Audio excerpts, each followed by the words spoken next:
But good morning, everyone. Thank you for joining us.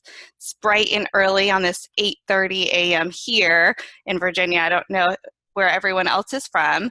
Go ahead and type into the chat if you're in Virginia. I think there were some people joining from North Carolina, just so we kind of know where everyone's at. And my name is Lisa. I am on Virginia's Early Intervention Professional Development team. Excuse me, and I am one of the early intervention professional development consultants. I also have Corey Hill, who's also on our team. She is going to be providing some of that backup support today. So thank you for joining us for our resource pop-up. Oh, let's see, we got Alexandria, Virginia, North Carolina, Cedar Bluff, Virginia. Great. So if this is your first resource pop-up, welcome. If not, then welcome back to another one, and thank you for joining us for this one. Resource pop-ups are really designed just to kind of share some resources that we have around a certain topic. So today, for example, we are going to focus all on functional assessment, mainly the learning paths, but we do want to share some other resources that we have available. And these are designed for any trainers, supervisors, anybody that's mentoring other staff. So you can look at these resources and provide some type of professional development around these resources. And if you are not a supervisor or trainer or anything like that, then feel free to just kind of note some of the resources as we talk about them.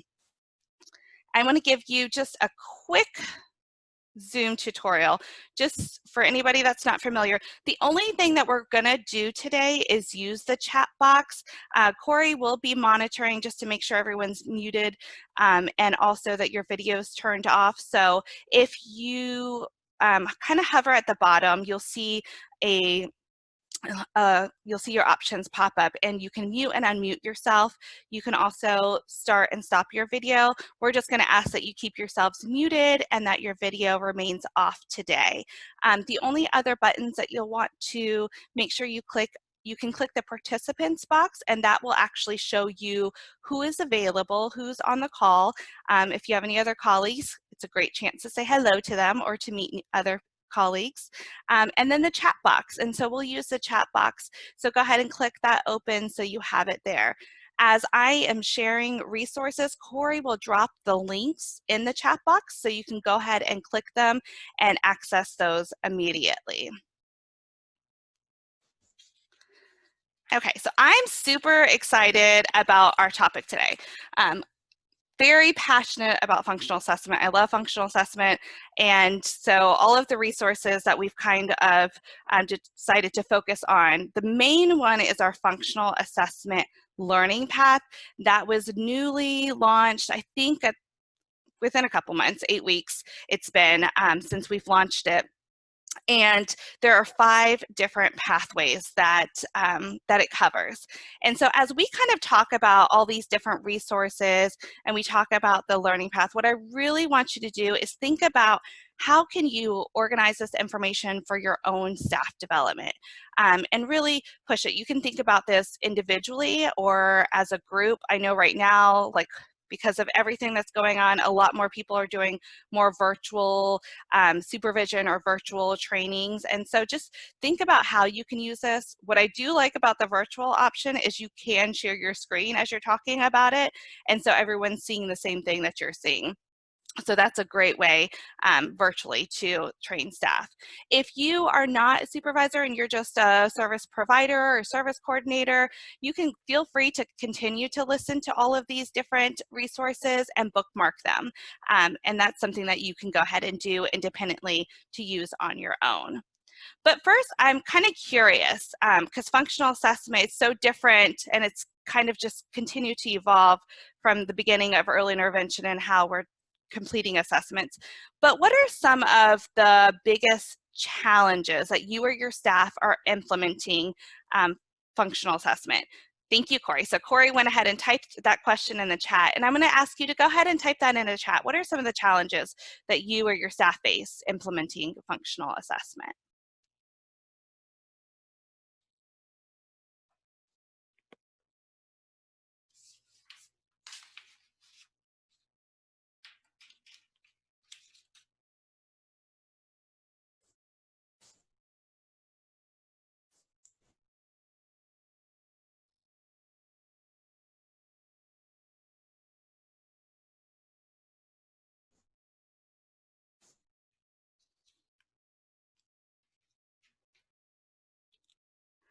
I know for me, before when I was a supervisor, one of the things that I felt like was always a challenge was probably that narrative writing and really translating those discrete skills into functional skills and putting it into their plan and making sure that it's functional.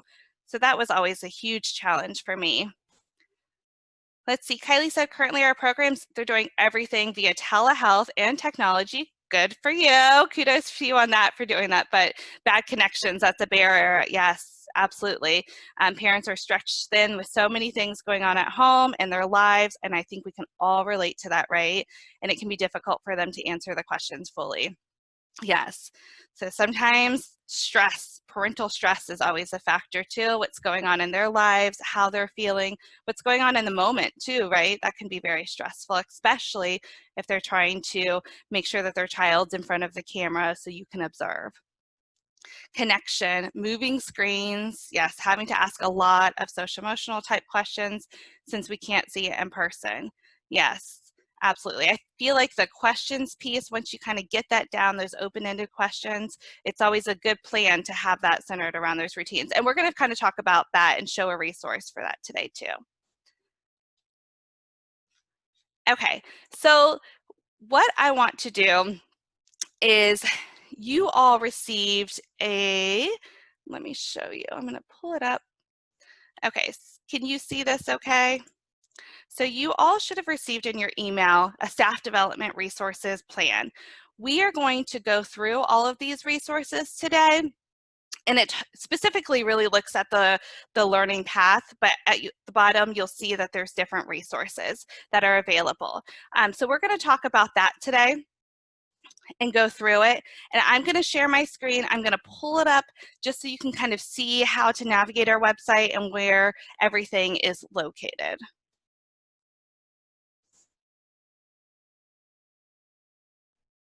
Okay, so this is our website. Thank you, Corey, for typing that into the box. So if you can click that, that will actually take you to the assessment tab, but I want to show you where to find that. If you go onto our main page, so this is our main homepage, and you go to EI Topics and Tools, we have a drop-down menu, and then there's an option for topics and trends. So if you've never visited this before, it's a great place if you're looking for a specific topic that you want to find more information about. And so if you look at it, you will see a multiple array of topics over here on the side. Oh, you see my screen's taking a minute to load. And we're going to specifically look at assessment. And when you click assessment, you're going to see all of these other tabs. So there's Virginia specific information. There's handouts, documents, articles, e-learning, presentations, webinars, tools, videos, and websites. So I'm going to show you just a few of the resources that are available that I think are very helpful. The first one is the Assessment for Service Planning Tip Sheet. If you have ever taken our module, this is actually one of the resources that's provided in there, but there's all these different tips all centered around assessment for service planning. And this would be a great handout itself to kind of just share with staff, really talk about those different tips and how they're doing with it. So for example, you can talk about being a good observer and having conversations around that. I know some of you had mentioned that there were some issues doing that with telehealth, right? And so how are you completing your observations via telehealth? How's that working for you? What does that look like? So that's one great way just to have that conversation with your staff. So there's one. Close this one. Another one is a functional assessment examples of questions to ask families. And so this really is a document that kind of gives you a great idea on how to ask open-ended questions around different routines and activities. But not only that, but how to ask questions about all of the developmental domains that you may want to know a little bit more about. So for example, if you are talking about breakfast. What is the child eating for breakfast? Then you can find out so much information. You can find out how the child's getting to their high chair, how they're putting away their food when they're finished. You can find out stuff about their language around that. What does that look like? How are they letting their family know what they want? You can talk about some of those sensory issues, finding out if the child has any. And so it just gives you a good example on how to do that.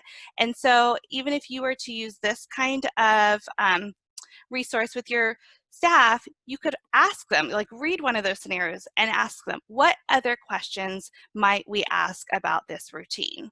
So this is another great resource. If you have used any of these resources so far, go ahead and type in the chat how you have used them, because I'd be curious to kind of see, and I'm sure it'd be great to share with other people as we talk about them.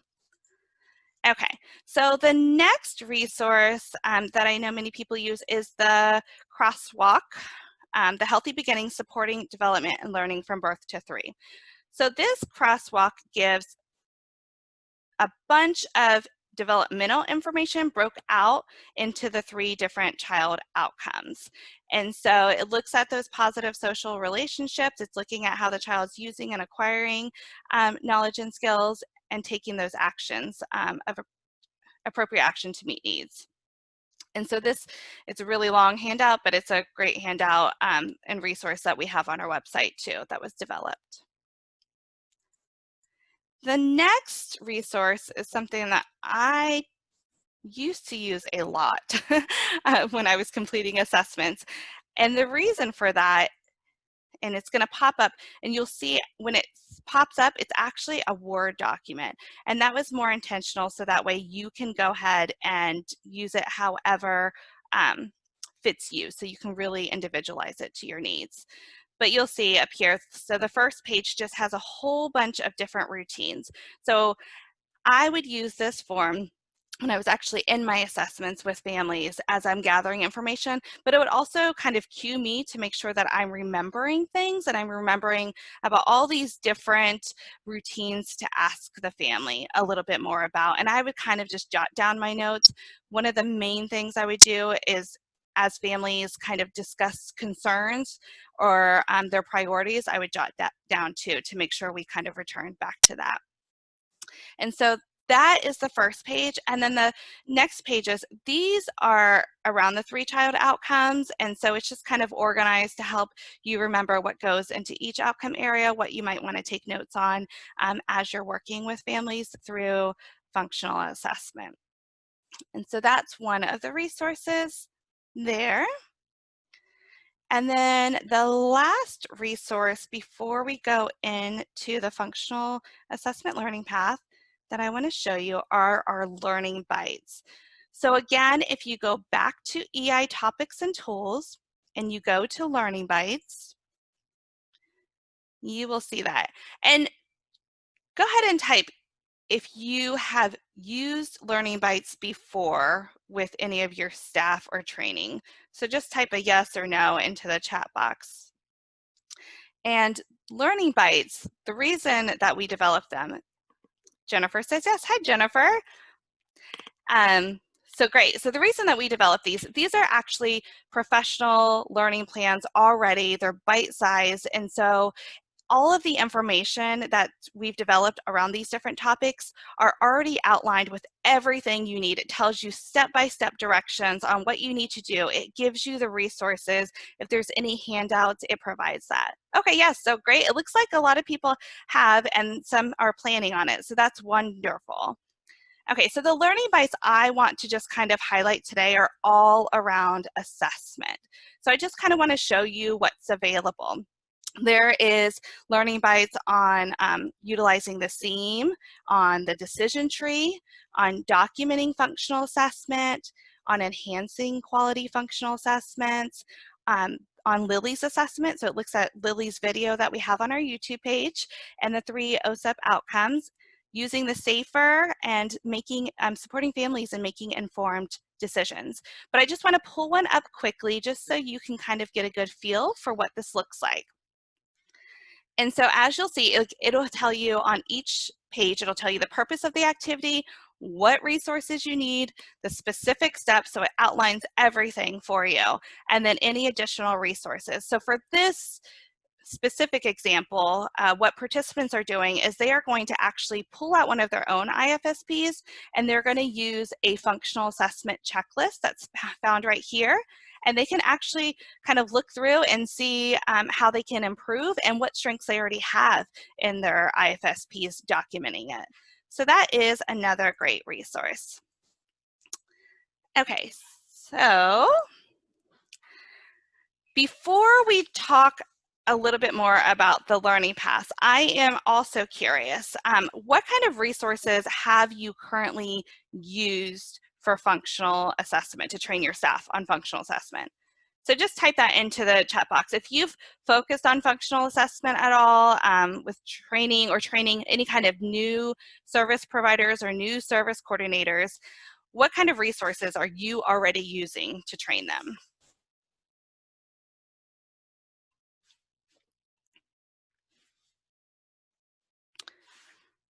And as you're typing, I'm going to go ahead and start pulling that up.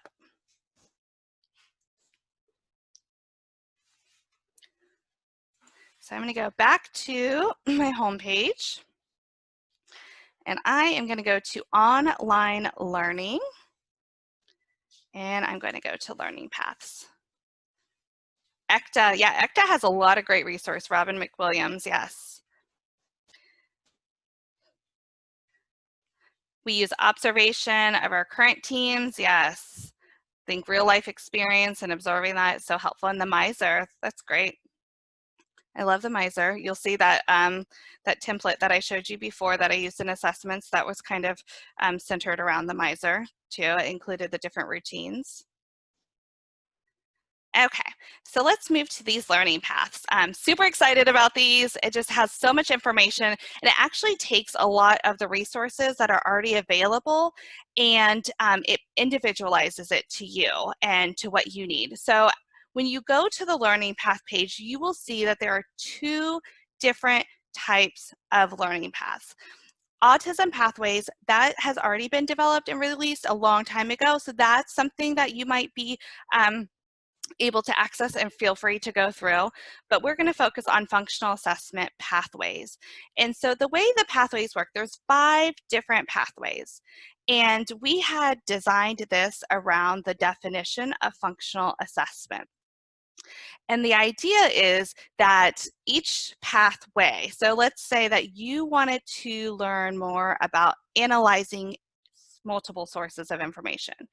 That's where I feel like my weaknesses, or that's where my staff might need a little bit more support. So I'm going to go ahead and do this pathway with them, or I'm going to ask them to complete this pathway. So that way it's really truly individualized. The only thing that we recommend is that everybody goes to pathway 1 first before moving on to any of the other pathways, because it's kind of the foundation, and it helps kind of orient you to what to expect. So I'm going to just quickly show you each pathway. So this is pathway 1. So again, this is the introduction to functional assessment.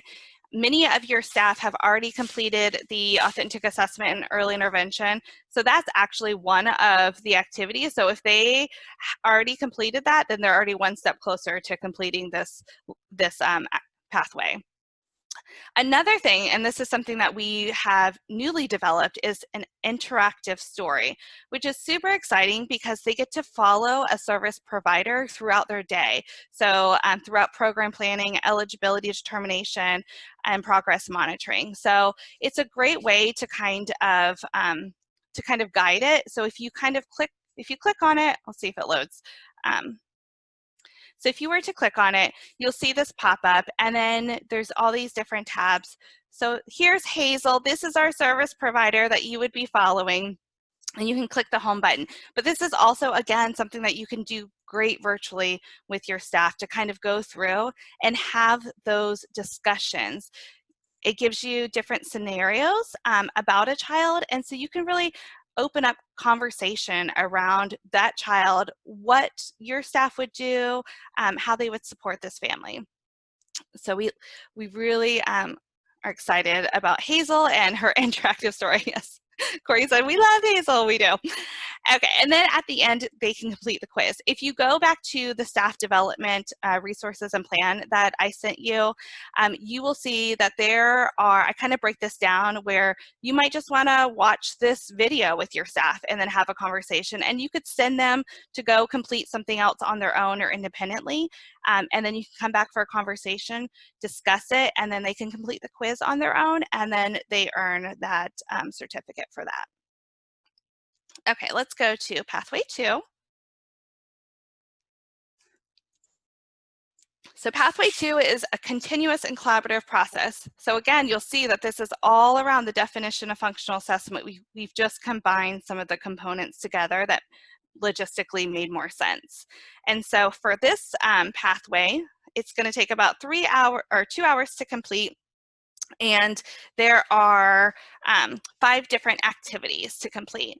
And so these activities could range from reading a blog, it could be watching a video. One of the exciting things about each of the pathways is that we also created a video for each path. And so you will see that for activity 1 on each of them as we talk about it. So that's a great resource.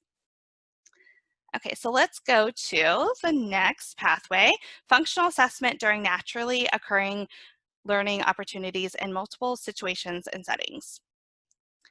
So again, this pathway is pathway 3, takes 2.5 hours total, 6 different activities. And you will see all of these activities they don't have to be done all the same day. You can come back to them, do them differently. James asked, does a staff member receive a certificate when completing the pathways? Yes. So James, if you go at the end, so let's say they completed pathway 3, you would go ahead and click the quiz. They could complete the quiz on their own, and then the certificate would pop up. Great question. Yes, a certificate for each pathway. And then pathway 4, this is observing, listening, asking meaningful questions. And so for this pathway is 2.5 hours. There are 6 different activities. Again, another new video that's there. There are some activities that included podcasts because some people like listening to those and some people like watching videos. So we've kind of combined a different array of activities so we can cater to everyone. But for like podcasts, for example, you can just have your staff listen to those in the car, listen while they're completing, doing something around the house, like while they're cleaning, like some people like to do that. So however, they can really individualize it and make it work for them.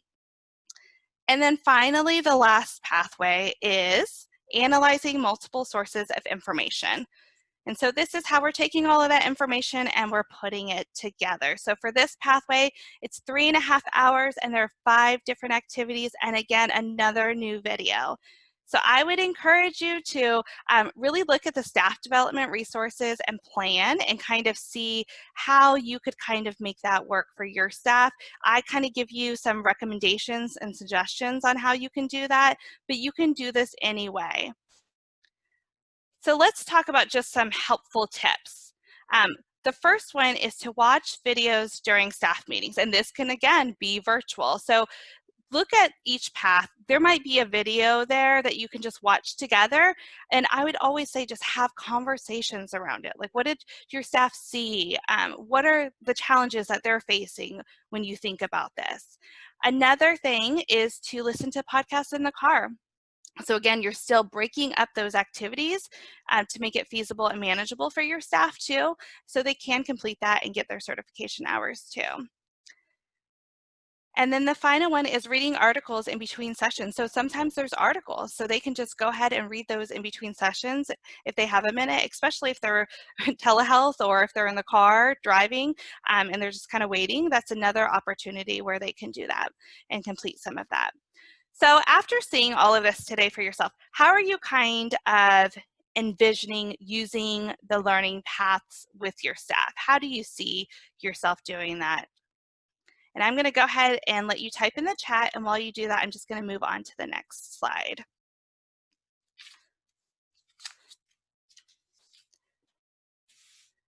Okay, so this is the last slide And again, if you guys have questions, feedback, ideas, feel free to email me.